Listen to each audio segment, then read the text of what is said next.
एक शेर सुने। वो आसमान को छू गए गुजरने वाले हैं, फरिश्ते बोले कयामत ना आज आ जाए, फरिश्ते बोले कयामत ना आज आ जाए, फरिश्ते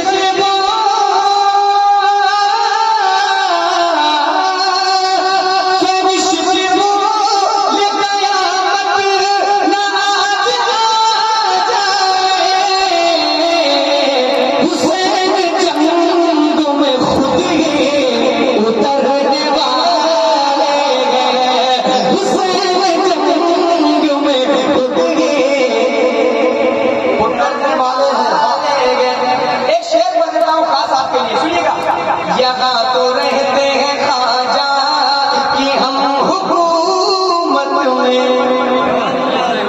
अगर आपको लगे कि हाँ ये सच्चाई है तो आप मेरा सपोर्ट कीजिएगा। यहाँ तो